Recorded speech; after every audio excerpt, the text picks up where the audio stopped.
ஜீவநீரோடை ஊழியங்கள் வழங்கும் இதயத்திற்கு இன்று ஒரு சிந்தனை. தீமையிலிருந்து நன்மை. வாழ்க்கையில் சில எதிர்மாறான நிகழ்வுகள் ஏற்படும் போது அவைகளை தேவனே நமக்கு எதிராக வரவிட்டார் என்று நாம் எண்ணி விடுகின்ற வேளைகள் உண்டு. நம்மை கஷ்டப்படுத்தும் நோக்குடன் தேவன் அவ்வித துன்பங்களை நமக்கு வரவிட்டார் என்று நினைக்கின்ற நேரங்கள் உண்டு. எனவேதான் சில நேரங்களில் தேவன் ஏன் தான் இப்படி என்னை சோதிக்கின்றார் என்று தெரியவில்லையே என்று நாம் புலம்புகிறோம்.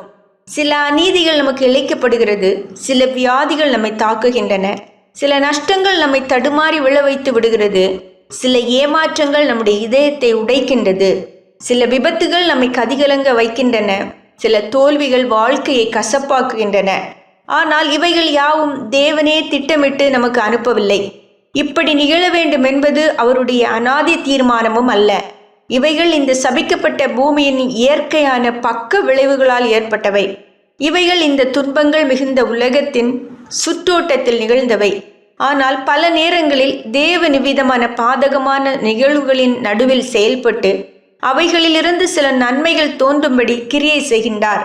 நமக்கு எதிராக வந்தவைகளை அவர் தம்முடைய ஞானத்தினால் நமக்கு ஆதரவான சில நன்மைகளை தோன்ற செய்கின்றார். யோசேப்பை அவனுடைய சகோதரர்கள் வெறுத்து அடிமையாக அவனை விற்றனர். போத்திபாரின் வீட்டில் அவனுக்கு இழிவான காரியங்கள் நேரிட்டன. இவைகளை தேவனே திட்டமிட்டு செய்தார் என கூற முடியாது. ஆனால் அவனுக்கு எதிராக நேர்ந்தவைகளை தேவன் உபயோகித்து தம்முடைய திட்டம் நிறைவேறும் விதமான காரியங்களை செய்தார்.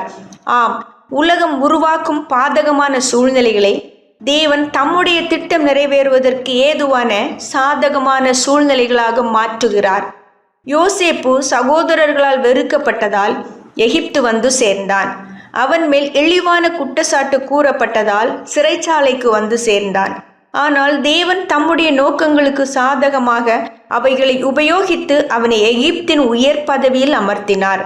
ஆம், ஏன் இப்படி தேவன் செய்கின்றார், ஏன் தான் இப்படி சோதிக்கின்றார் என்றெல்லாம் சோர்வான கேள்விகளை எழுப்பிக் கொண்டிருப்பதற்கு பதிலாக சகலவற்றையும் நன்மைக்கு ஏதுவாக மாற்றுகின்ற தேவனுடைய கிருபைக்காக கெஞ்சுதலே நல்லது. அப்போது அவர் நமக்கு பாதகமான காரியங்களையும் சாதகமான காரியங்களாக மாற்றி தருவார். சிந்தனைக்கு, பாடுகளின் பாதையில் நாம் கற்ற பாடங்களே பிறர் வெற்றி பெற நாம் கொடுக்கும் ஆயுதங்கள். பாடுகளின் பாதையில் நாம் கற்ற பாடங்களே பிறர் வெற்றி பெற நாம் கொடுக்கும் ஆயுதங்கள்.